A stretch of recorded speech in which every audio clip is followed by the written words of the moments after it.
O Hospital São Jerônimo, no interior do Brasil, era um daqueles lugares que pareciam ter parado no tempo. Construído na década de 1950, ele carregava em suas paredes um tipo de silêncio que só existe em lugares onde muitas pessoas já sofreram, suplicaram e partiram. Ele ficava afastado do centro da cidade, numa estrada de paralelepípedos que mal era iluminada à noite. A fachada branca, já amarelada pelo tempo, exibia rachaduras profundas, como cicatrizes de uma estrutura que testemunhou mais do que deveria. Por fora, era apenas um prédio antigo. Por dentro, porém, era como se alguém tivesse segurado o tempo pela garganta e forçado tudo a permanecer ali, preso, sufocado. O cheiro forte de desinfetante mal cobria o odor enraizado de mofo, misturado ao de histórias que ninguém queria contar. As paredes eram frias. O corredor do primeiro andar era estreito demais. As lâmpadas tremeluziam com frequência, como se estivessem sempre prestes a desistir. Mas havia algo ainda mais estranho, uma única luz que nunca apagava. Localizada no final do corredor leste, a porta do pavilhão 6 permanecia fechada durante todo o dia. Era trancada por um cadeado enferrujado, que parecia mais simbólico do que funcional, como se fosse apenas uma lembrança triste de que aquele lugar já tinha sido útil um dia. Mas à noite, algo diferente acontecia. A luz fluorescente do pavilhão 6, uma luz fraca, azulada, quase espectral, acendia sozinha. Sempre à mesma hora, 23h47. A direção dizia que era apenas um problema elétrico. Os técnicos diziam que era impossível, pois todo o circuito daquele pavilhão havia sido desativado há mais de 15 anos. E os funcionários? Bem, esses evitavam até passar perto da porta. Faziam o sinal da cruz, olhavam para outro lado, inventavam rotas alternativas. Para eles, aquela luz não era apenas uma falha elétrica. Era um aviso. O pavilhão 6 havia sido, no passado, a ala de isolamento do hospital. Ali ficavam pacientes com doenças graves, altamente contagiosas, quando ainda não havia tratamento adequado para elas. Na década de 1970, surtos de infecções atingiram a região e o hospital se viu sobrecarregado com pessoas em estado terminal. Era um ambiente opressivo. Muitas pessoas foram internadas ali, mas poucas saíram. A história começa a tomar forma no final dessa década, quando uma jovem enfermeira, cujo nome nunca aparecia nos registros oficiais, apenas em relatos orais, começou a se destacar entre os pacientes. Diziam que ela era gentil, que tinha uma voz calma e um jeito de tocar que fazia até os mais desesperados acreditarem que havia esperança. Alguns pacientes que estavam à beira da morte juravam que ela aparecia exatamente quando a dor era mais insuportável, oferecendo cuidado, água, consolo, ou simplesmente segurando a mão deles até que dormissem. Seu nome era repetido com carinho, como um sussurro que atravessa as paredes do tempo: Enfermeira Helena. Mas havia um problema. Oficialmente, não existia nenhuma Helena registrada como funcionária do hospital. Nunca houve nenhum arquivo de RH, nenhuma ficha de contratação, nenhuma anotação de turno. Nada. Somente relatos. Ainda assim, todos os pacientes do pavilhão 6 diziam que ela trabalhava lá. Os antigos funcionários confirmavam que uma enfermeira jovem realmente circulava pela ala durante a noite, mas ninguém conseguia explicar quem ela era. Alguns afirmavam que ela era uma voluntária. Outros diziam que ela tinha sido contratada informalmente por um médico que achava que o hospital precisava desesperadamente de mais mãos. E havia aqueles que acreditavam que ela era apenas um boato criado pelos próprios pacientes, uma forma de esperança disfarçada de pessoa. Mas a verdade veio à tona anos depois. A enfermeira Helena não era apenas uma história bonita contada por doentes. Algo havia acontecido com ela. Algo pesado. Algo que o pavilhão 6 tentou esconder, e falhou. O primeiro relato documentado surgiria em 1981, quando um paciente chamado Baltazar Duarte, internado por complicações pulmonares, escreveu uma carta para o irmão dizendo que havia recebido atendimento de uma moça de uniforme branco, com cabelos escuros presos em um coque impecável e um olhar triste.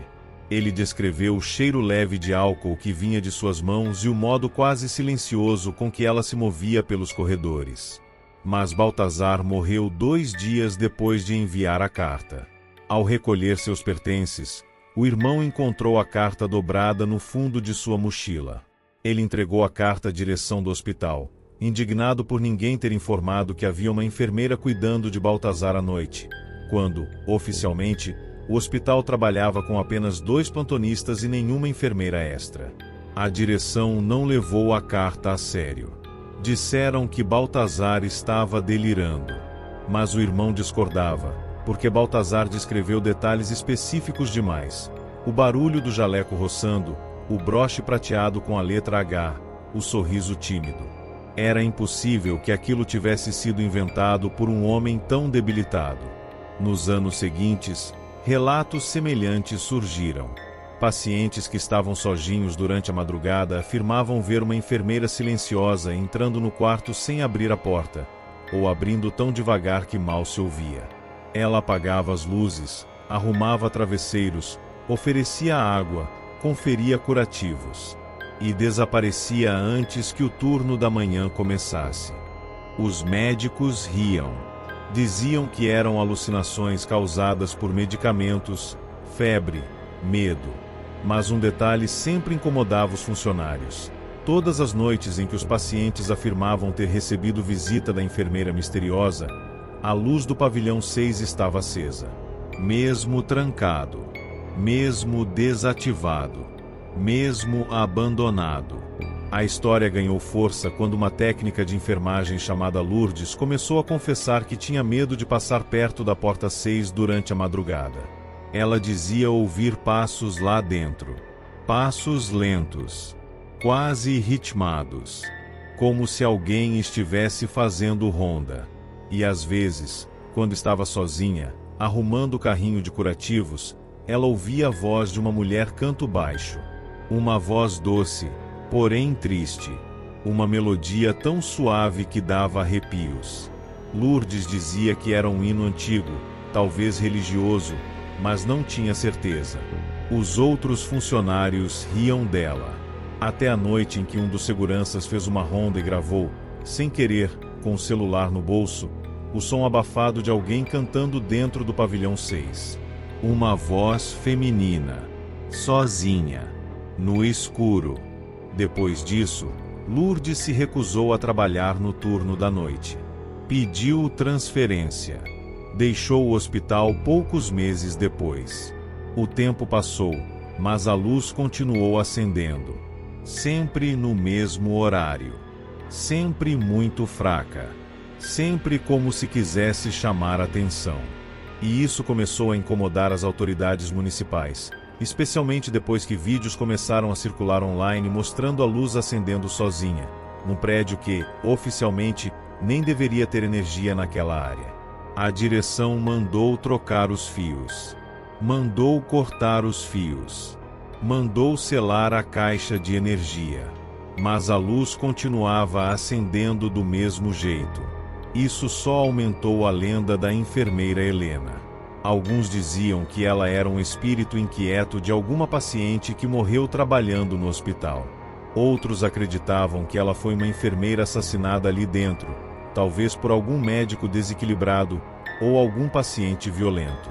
Havia quem dissesse que ela cuidava dos pacientes até depois da morte, que ela nunca abandonou o posto. Mas a versão mais temida, e ao mesmo tempo mais respeitada, era a que dizia que Helena não estava presa ao hospital por causa da morte dela, mas por causa das mortes dos outros. Que, de alguma forma, ela se sentia responsável por todos os que sofreram ali. Que ela era o último resquício de humanidade naquele pavilhão esquecido. O último sinal de que alguém tentava ajudar, mesmo quando a medicina falhou. E assim, o pavilhão 6 ficou fechado por anos, acumulando poeira, mistério e sussurros. Até que, em 2009, uma equipe de renovação urbana decidiu que o hospital seria parcialmente restaurado para virar um centro de atendimento psiquiátrico e reabilitação. O pavilhão 6 seria demolido. Mas, antes disso, tudo lá dentro deveria ser inspecionado. O que aconteceu nessa inspeção daria início ao terror real da história. Um terror tão grande que o hospital abandonou completamente o projeto. E a luz continuou acendendo. O Hospital São Jerônimo tinha um padrão curioso. Quem ficava internado por pouco tempo geralmente saía com a impressão de que era apenas um prédio velho, mal conservado, com a típica frieza de instituições antigas. Mas aqueles que passavam noites seguidas ali, especialmente os pacientes mais debilitados, começavam a notar coisas que os funcionários evitavam comentar, como se houvesse um pacto silencioso entre eles e as paredes envelhecidas do hospital. Os relatos sempre começavam de forma parecida. Eu achei que estava sonhando. E terminavam quase sempre iguais, mas quando acordei, tinha certeza que não era. A grande questão é que a maioria desses relatos nunca foi oficialmente registrada. Alguns pacientes tinham medo de serem vistos como delirantes. Outros simplesmente queriam esquecer o que viram. Mas havia aqueles que, mesmo tremendo, mesmo se sentindo ridículos, contavam o que presenciaram.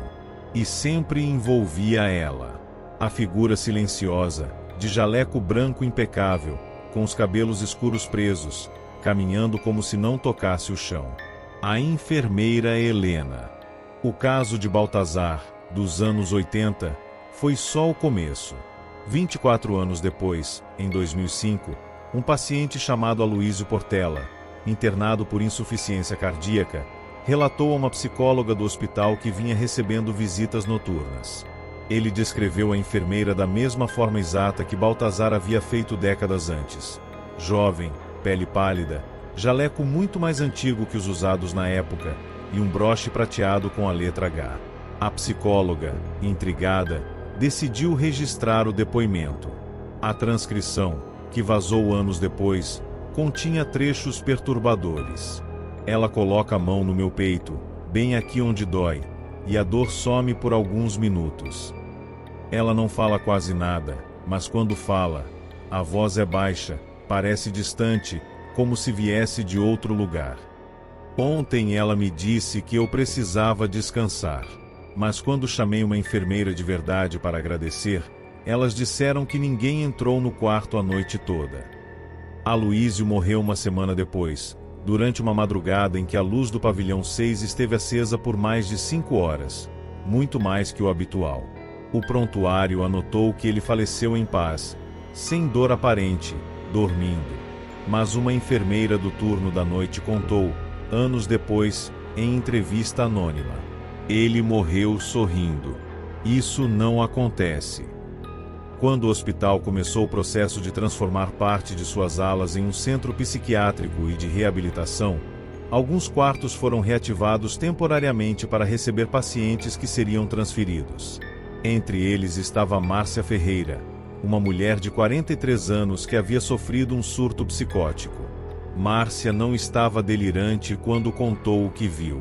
Na verdade, segundo o psiquiatra responsável, ela parecia mais lúcida nesses momentos do que em qualquer outro. Seus olhos ficavam fixos em um ponto no alto da parede, como se revivesse o momento exatamente como aconteceu. Ela relatou que, em sua primeira noite no hospital, acordou com o som de passos. Passos lentos, cadenciados. Ela achou que era uma enfermeira de plantão. Mas quando abriu os olhos, viu uma mulher parada ao lado da sua cama. A senhora quer água? A mulher perguntou, com uma voz baixa, quase um sussurro. Márcia disse que a mulher tinha um sotaque antigo, difícil de identificar, e parecia olhar para ela com uma mistura de pena e compreensão. O mais estranho, Márcia respondeu. Conversaram por alguns minutos. A enfermeira disse que estava ali para aliviar o sofrimento. Depois de beber a água, Márcia adormeceu. No dia seguinte, ao agradecer pela atenção, foi surpreendida pelas enfermeiras reais. Ninguém entrou no seu quarto ontem. O setor estava em caos. Estávamos todas ocupadas com outro paciente. Quando pediram a Márcia para descrever quem a atendeu, ela falou das mesmas características: cabelos escuros, coque, jaleco branco antigo e um broche com a letra H. A equipe médica registrou o depoimento, mas o documento desapareceu meses depois. Não foi extraviado. Foi retirado do arquivo. Alguém não queria aquilo ali. Em 2013, quando o hospital estava praticamente abandonado e apenas alguns atendimentos emergenciais ainda aconteciam, um menino de 9 anos, chamado Ícaro, foi internado com anemia grave. Ele ficou apenas 3 noites, mas o suficiente para marcar para sempre a equipe e, principalmente, sua mãe. Ícaro, tímido e muito educado, nunca mentia. Isso era unanimidade na família. E quando ele contou o que viu, sua mãe ficou tão assustada que chamou seguranças e, no mesmo dia, retirou a criança do hospital. Na segunda noite, Ícaro acordou com alguém acariciando seu cabelo. Ele achou que era sua mãe. Mas quando abriu os olhos, viu uma mulher jovem, sorrindo, com lágrimas nos olhos. Eu já tive um paciente como você, muito especial. Ela disse, segurando sua pequena mão. Ícaro perguntou seu nome, mas ela respondeu: aqui, eu não posso dizer. Ela ajeitou a coberta dele e apagou a luz do quarto. No entanto, para a equipe médica, a luz ficou acesa a noite inteira. E a câmera do corredor registrou um detalhe macabro. A porta do quarto abriu e fechou sozinha às 3h14 da manhã, horário exato em que Ícaro relatou ter conversado com a mulher. No dia seguinte, o menino estava febril e tremendo. Não de doença, de medo. Ele disse: eu achei que ela queria cuidar de mim, mas no final, ela ficou olhando para o teto, como se estivesse ouvindo alguém chamar. O rosto dela mudou. Ela ficou triste, muito triste. Depois saiu sem fazer barulho. A mãe não esperou mais. Saiu com ele nos braços e nunca mais voltou. Os funcionários do São Jerônimo tinham uma regra não escrita: você pode falar da Helena, desde que não fale sério. Era uma espécie de mecanismo de defesa. Riam enquanto contavam, zombavam, diminuíam os fatos. Mas, quando alguém questionava mais fundo, eles mudavam de assunto. Porém, algumas confissões vieram anos depois, em fóruns online, depoimentos anônimos e entrevistas sem rosto. E todos tinham um padrão assustador. Nenhuma pessoa que trabalhou no hospital nega que a figura existia. Eles só negavam quem ela era. Um segurança, conhecido apenas como M, relatou: eu vi ela passando no final do corredor. Eu estava olhando para ela, e ela sumiu. Não virou em nenhuma porta. Simplesmente desapareceu. Uma auxiliar de limpeza, chamada Ivone, contou: eu deixava o carrinho de limpeza organizado. Saía para buscar alguma coisa. Quando voltava, alguém mexia nele. Dobrava panos. Fechava embalagens. Mas eu trabalhava sozinha naquela ala. E o mais trágico foi o relato de um médico, registrado apenas como Dr. T, que trabalhou nos anos 90. Eu vi Helena. Ela tentava ajudar. Sempre. Mas ela chorava. Chorava tanto, como se soubesse que nada do que fazia mudava o destino de ninguém.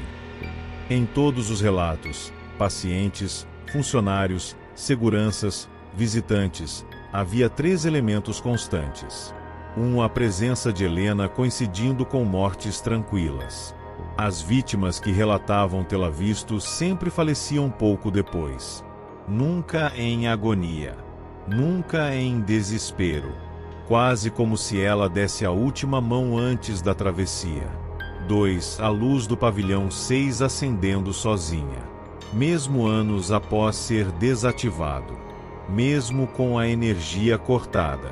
Mesmo com a fiação removida. 3 o mesmo horário, 23h47. A luz acendia. E, geralmente, horas depois, alguém morria. Não lentamente, não sofrendo, mas de forma calma demais, quase sobrenatural, como se Helena cumprisse algum tipo de protocolo final. Em 2014, uma enfermeira do turno da madrugada, chamada Catarina, atendeu um paciente idoso que estava em seus últimos dias. Ele delirava, murmurando palavras desconexas. Mas, de repente, parou, abriu os olhos e fixou o olhar num canto escuro do quarto. Ela chegou.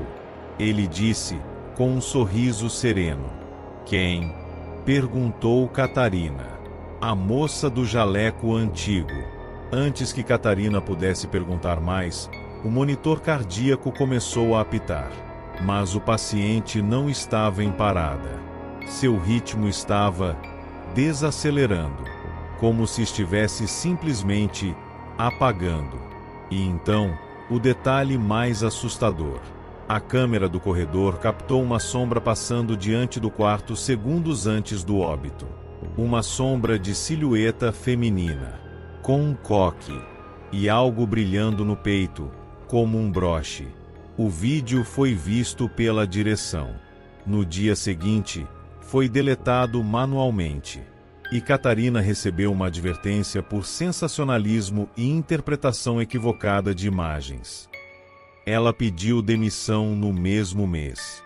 Depois de tantos relatos acumulados, um padrão ficou impossível de ignorar. A enfermeira Helena não era maligna. Ela era trágica.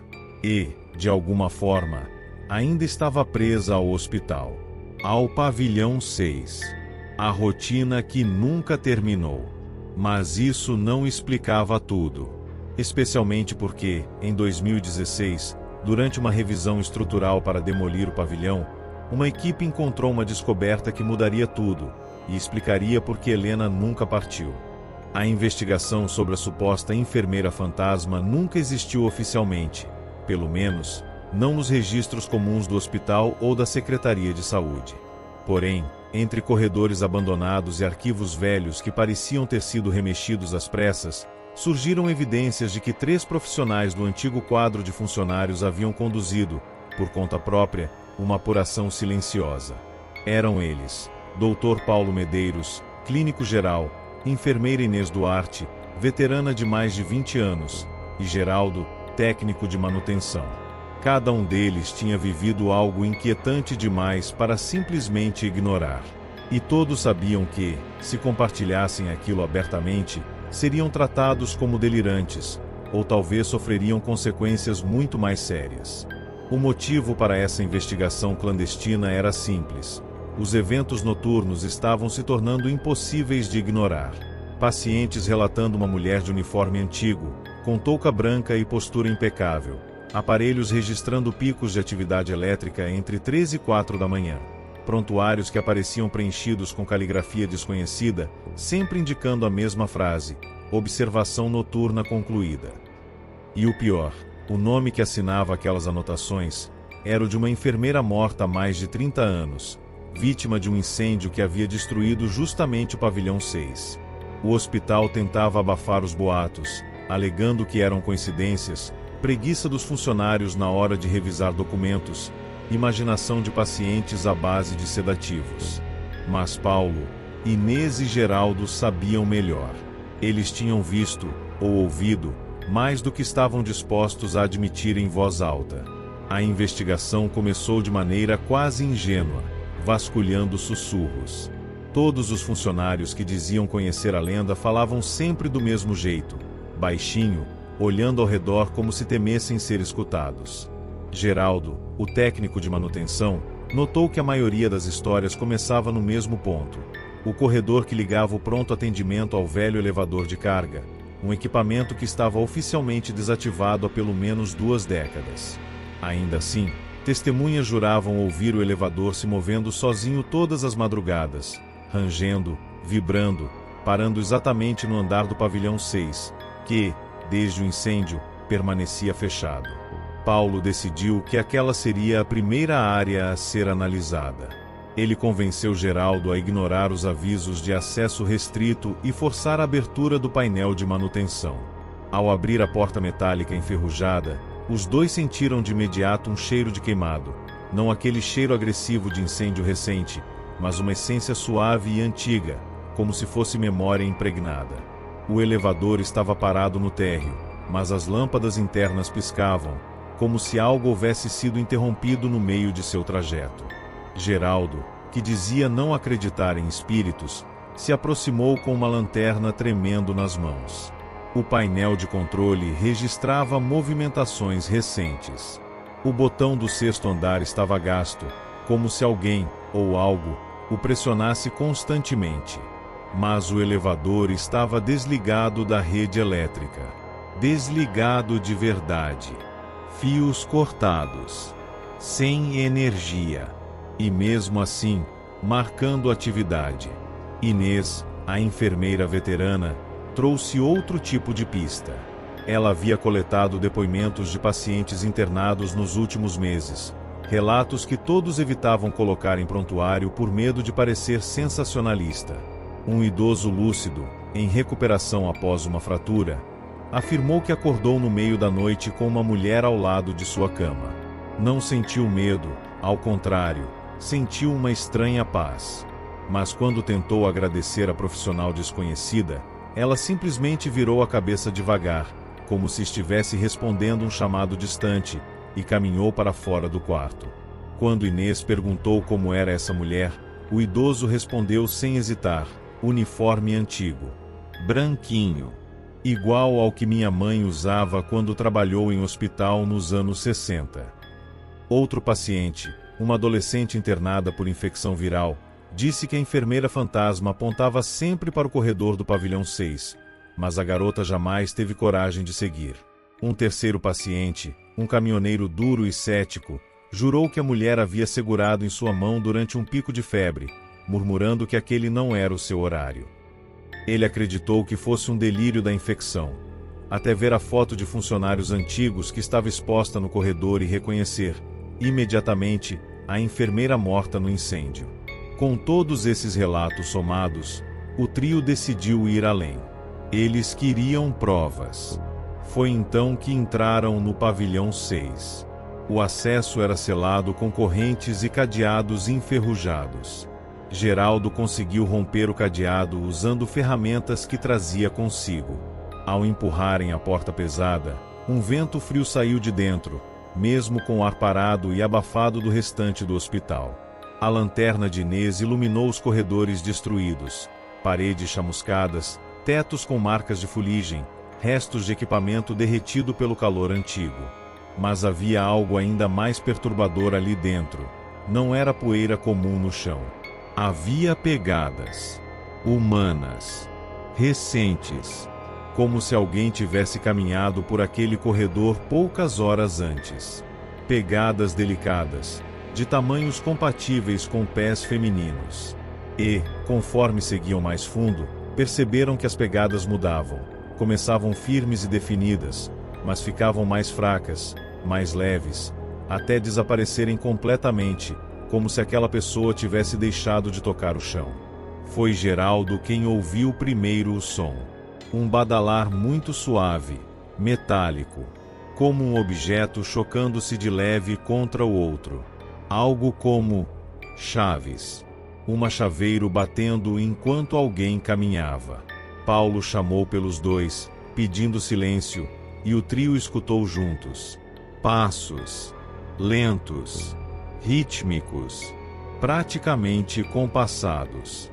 No entanto, não vinham pelo chão.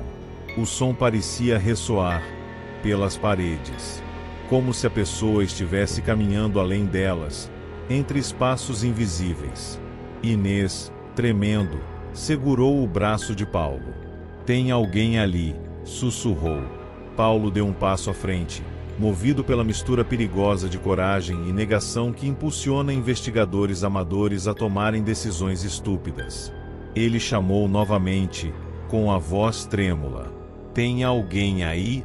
Precisamos que se identifique." O som cessou. Do silêncio emergiu outro ruído, uma respiração fraca, quase um suspiro. Feminina. A lanterna de Geraldo falhou. Piscou 2 vezes. Apagou. O corredor ficou completamente escuro. Os 3 sentiram uma mudança na temperatura, uma espécie de pressão no ar, como se algo estivesse agora muito perto deles. O braço de Inês arrepiou inteiro.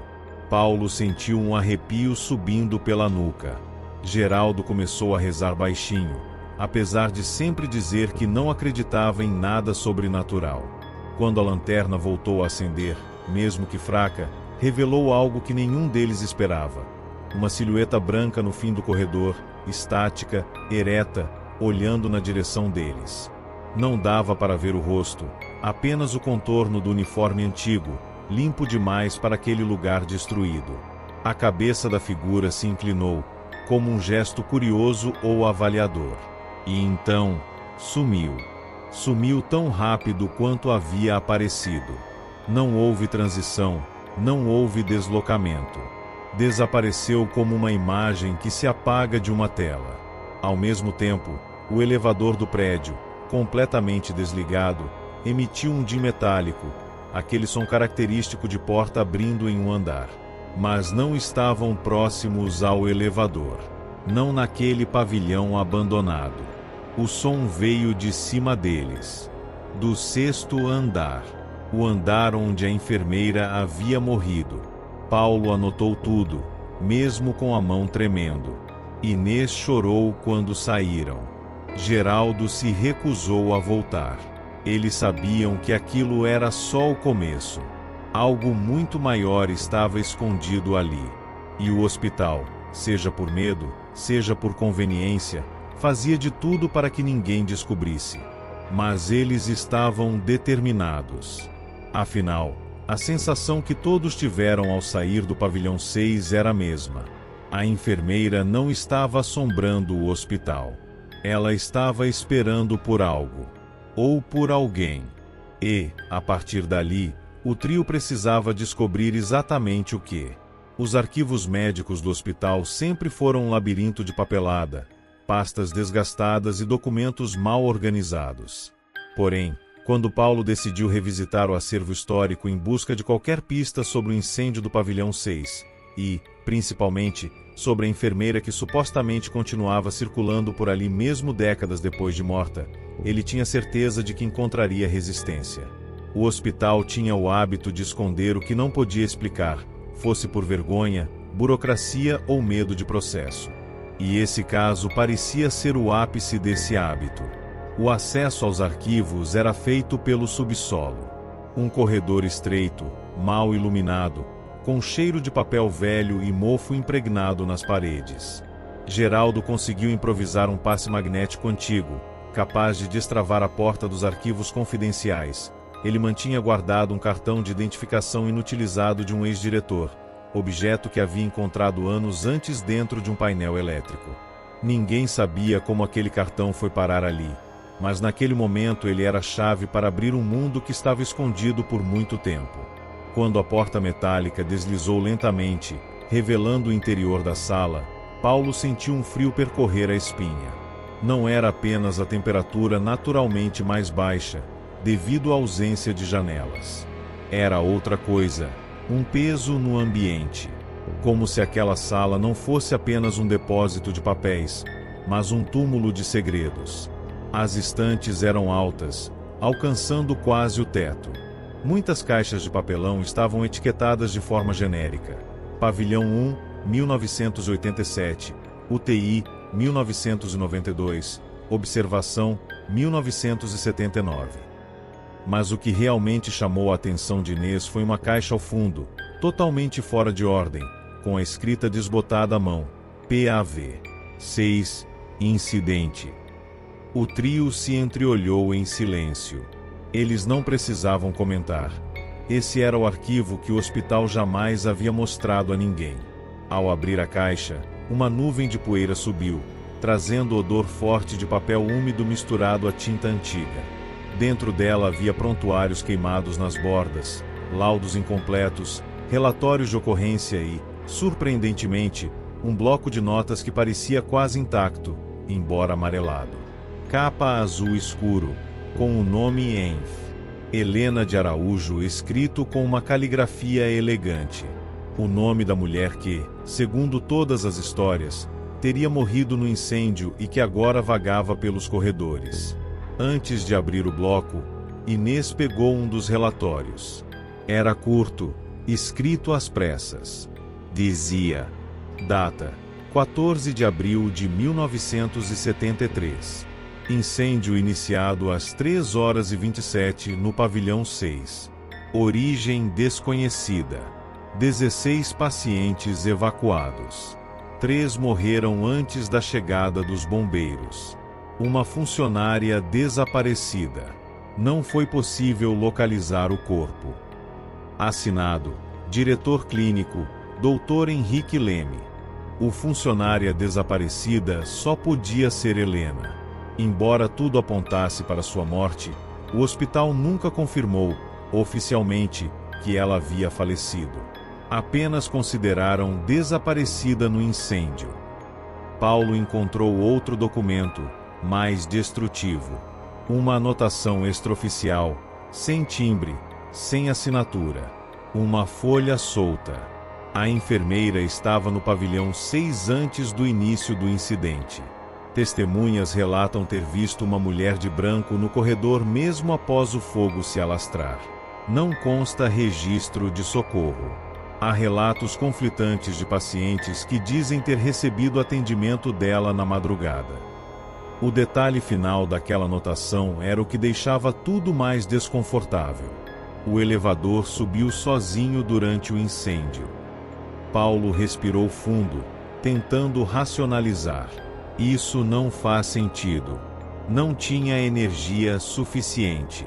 A rede elétrica entrou em colapso, disse, folheando mais páginas que confirmavam a falha de eletricidade no exato momento em que o fogo começou. Geraldo encontrou um envelope pesado, lacrado com fita marrom ressecada. Havia escrito não abrir. Obviamente, eles abriram. Dentro, havia fotos. Fotos em preto e branco, tiradas logo após o incêndio. Pequeno quadrado preto, corredores chamuscados. Pequeno quadrado preto, maçãs retorcidas. Pequeno quadrado preto, janelas estilhaçadas. Pequeno quadrado preto, equipamentos queimados até o metal exposto.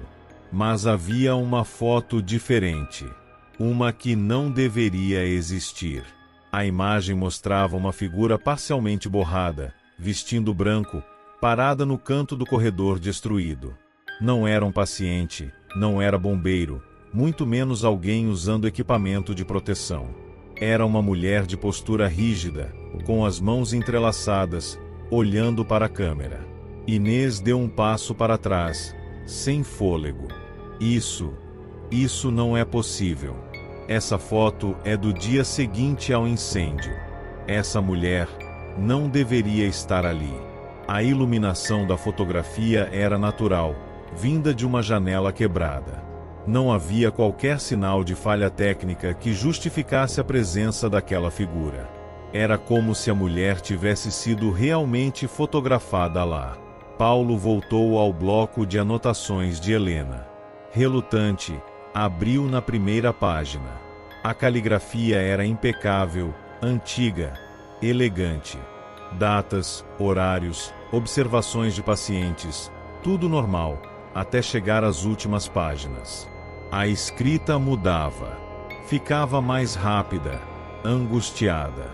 Frases mais curtas, como se escritas às pressas. Eles não deveriam estar aqui. Ouço passos no corredor, mas todos estão dormindo. Alguém chamou meu nome atrás da porta, mas quando abri estava tudo vazio. O elevador veio sem ninguém. E a última anotação, escrita na madrugada do incêndio. Se acontecer alguma coisa, não deixem que digam que abandonei meus pacientes. Meu turno nunca termina. Eu fico. O silêncio da sala ficou insuportável. Ninguém queria dizer em voz alta o óbvio. Helena parecia saber que algo iria acontecer naquela noite. Alguma coisa não humana. Algo que ela acreditava estar tentando enganá-la, chamando-a, aproximando-se. Paulo encontrou mais um documento, escondido entre 2 relatórios. A folha tinha marcas circulares de fundo de xícara de café, como se alguém tivesse lido e relido várias vezes. Após o incêndio, relatos surgiram de pacientes afirmando terem sido atendidos por uma enfermeira de nome Helena, apesar de seu desaparecimento. Funcionários relataram passos, movimentação de maçãs vazias e luzes acendendo sozinhas no pavilhão 6. Solicito investigação interna urgente. Mas o documento terminava abruptamente, como se alguém tivesse arrancado as últimas linhas. Geraldo puxou outra pasta, e a expressão dele mudou na hora. Gente, isso é um protocolo de desligamento. Eles tentaram declarar o pavilhão 6 interditado permanentemente e esconder o motivo. Dentro dessa pasta havia também uma carta não enviada, escrita pelo mesmo diretor clínico. Se esses relatos continuarem, teremos problemas. A população não precisa saber do que acontece aqui de madrugada. Não podemos permitir que se espalhem rumores sobre aparições. A figura no corredor pode ser explicada como falha técnica da câmera.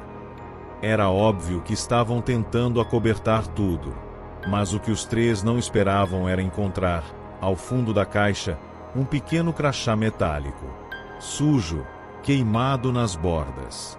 O nome quase apagado, mas ainda visível. Helena Araújo, enfermagem, PAV 6. A surpresa não foi encontrar o crachá. Foi notar que estava morno, como se tivesse sido manipulado recentemente. Inês recuou, cobrindo a boca com a mão. Geraldo começou a tremer, repetindo: "Isso estava aqui há mais de 40 anos. Não podia estar quente." Paulo, em silêncio absoluto, apenas encarava o crachá. Ele tinha a sensação clara, quase uma certeza, de que alguém, ou alguma coisa, havia deixado aquele objeto propositalmente para que eles encontrassem. Talvez para guiá-los. Talvez para alertá-los. Ou talvez para atraí-los. E então, enquanto guardavam o crachá e as fotos para estudarem depois, a lâmpada da sala piscou. Uma vez. 2. 3. Até apagar. No breu, ouviram um ruído metálico vindo do corredor do subsolo. Um din abafado. O som característico de um elevador chegando ao andar. O elevador que estava desativado há décadas. O elevador que Helena usava todas as noites de plantão. Geraldo soltou um gemido de pânico, mas Paulo, com impulso irracional, abriu a porta dos arquivos. O elevador estava lá, parado no final do corredor escuro. Portas abertas. Luz interna piscando. Esperando. E todos tinham a mesma sensação. Se entrassem, não haveria volta. O corredor que levava ao elevador parecia mais longo do que qualquer lembrança permitia. O barulho do din ainda ecoava, repetindo-se na mente dos 3 como um aviso, ou um convite. Havia algo profundamente errado ali. Um elevador que deveria estar desativado há quase 40 anos não podia ter descido até o subsolo, muito menos acendido luz interna ou aberto as portas sozinho. Mas ali estava ele, parado, iluminado, como se estivesse aguardando alguém. O ar do corredor era pesado. O tipo de peso que não se mede com instrumentos. Era psicológico, instintivo, quase animal. Geraldo respirava rápido demais, lutando contra algo que nem ele conseguia explicar. Inês tentava encontrar alguma justificativa racional, mas tudo o que conhecia como médica, física, biologia, lógica, caía por terra diante do que estavam testemunhando. Paulo, apesar do medo explícito, era o único que parecia sentir uma estranha familiaridade. Como se, de alguma forma, estivesse destinado a ver aquilo. A porta do elevador balançou levemente, movida por um vento que não existia naquele subsolo. A luz lá dentro piscou 2 vezes, como se chamasse alguém pelo nome. E então, pela primeira vez desde que abriram a porta dos arquivos, ouviram algo novo. Uma respiração. Fraca, mas presente, vinda de dentro do elevador. Não era imaginável. Era real. Sonora. Carregada. Geraldo deu 2 passos para trás e bateu as costas na estante de metal. Eu acho que a gente não devia estar aqui. Vamos embora. Agora. A voz dele tremia tanto que mal se formava em palavras. Paulo, porém, foi atraído para frente, como se cada passo fosse conduzido por algo invisível, algo que sussurrava perguntas que ele não conseguia formular, mas sentia profundamente dentro da mente. Ele tentava racionalizar, mas tudo parecia inútil. Era como se uma força antiga, silenciosa, tivesse passado décadas à espera de testemunhas. Inês segurou o braço dele. Paulo, não entra. Me escute, por favor. A gente já viu mais do que precisava. Mas ele não conseguia responder. A luz do elevador oscilou novamente, e dessa vez foi como um espasmo. Um clarão rápido, seguido por algo que nenhum dos 3 conseguiria apagar da memória. Uma figura surgiu por uma fração de segundo dentro da cabine. Uma silhueta feminina, imóvel, de cabeça levemente inclinada, vestindo um uniforme branco antigo de enfermagem. O rosto não ficou claro, a imagem piscou como uma falha elétrica. Mas o suficiente para reconhecer, era ela. Helena. Viva, morta. Alguma coisa entre esses 2 polos que a ciência não sabia descrever. Inês soltou o braço de Paulo e cobriu a boca. Geraldo agarrou a parede como se fosse desmaiar. E então, silêncio absoluto. A figura desapareceu no mesmo instante em que a luz voltou ao normal. Mas agora não era só o elevador que estava estranho. O ar ficou frio o suficiente para formar névoa quando respiravam. Um frio que nenhum subsolo poderia naturalmente produzir naquele clima quente do interior. E nesse frio quase congelante, uma voz ecoou. Baixa. Feminina. Vinda de todos os lados. Não abandonem meus pacientes. Paulo estremeceu. Inês congelou. Geraldo começou a rezar. A luz do corredor piscaram como se acompanhassem batimentos cardíacos. Um tum, escuro. Outro tum, claro. Um ciclo perturbador de luz e sombra que expandia a sensação de que algo vivo, algo consciente, estava ali. Paulo sentiu uma pressão no peito, como se estivesse sendo empurrado em direção à cabine. Não se aproxima, sussurrou Inês, mas sua voz mal saiu. A porta do elevador começou a fechar, lentamente, como se desse tempo para que alguém decidisse entrar. E foi nesse exato segundo que ouviram passos atrás deles. Passos leves, ritmos de plantão, intervalados, precisos. O som típico de uma enfermeira caminhando com calma, como se estivesse iniciando mais uma ronda noturna. Eles se viraram ao mesmo tempo. O corredor atrás estava completamente vazio. Mas os passos continuavam, ecoando, aproximando-se.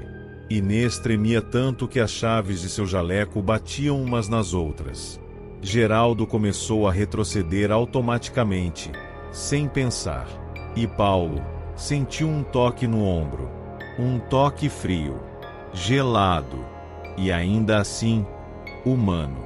Quando virou, não viu ninguém. Mas o cheiro de álcool hospitalar invadiu o ar, forte, como se tivessem acabado de abrir um frasco de desinfetante. E então, do nada, as portas do elevador se abriram com força. Um estrondo metálico reverberou no subsolo, tão alto que fez Inês gritar. A luz interna do elevador ficou completamente vermelha. Não era falha. Era proposital. Um vermelho pulsante, como se iluminasse sangue. E dentro da cabine, a figura estava lá. Agora visível. Completamente. Sem falhas. Sem distorções. Uma mulher de aproximadamente 30 anos, rosto pálido, olheiras profundas, expressão serena e ao mesmo tempo tomada por exaustão eterna. O uniforme branco antigo, queimado nas bordas e manchado de fuligem. O crachá pendurado no peito, parcialmente derretido, mas legível. Helena A. Enfermagem. Ela levantou os olhos e encarou os três. O olhar não era ameaçador. Era triste. Profundamente triste. E vazio de algo que deveria estar ali. Vida. A boca dela se mexeu lentamente, sem pressa, enquanto uma bruma branca saía de seus lábios.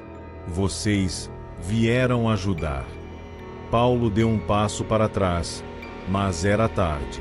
A sombra de Helena se esticou pelo corredor, como se fosse líquida, agarrando o chão. E quando a luz piscou novamente, ela já estava bem na frente do elevador, sem ter caminhado. Inês caiu de joelhos. Geraldo correu até o final do corredor, mas travou como se o ar tivesse virado cimento. Paulo não conseguiu mover um único músculo. E então Helena falou de novo. Meu plantão não acabou. A sombra dela avançou como uma onda negra, engolindo o chão rapidamente. Paulo tentou correr, gritar, fazer qualquer coisa, mas estava preso. Inês esticou a mão para ele, chorando, mas a sombra a ignorou, mirando apenas Paulo. Ele sentiu o ar desaparecer. Sentiu um frio subindo pela perna, depois pelo peito. Sentiu como se o coração tivesse congelado. E a voz de Helena ecoou no ouvido dele, agora, cristalina. Você vai substituir os que se foram. Tudo ficou branco. Depois negro. O som final que Inês e Geraldo ouviram antes de desmaiar foi o din do elevador subindo. Sozinho. Com alguém lá dentro.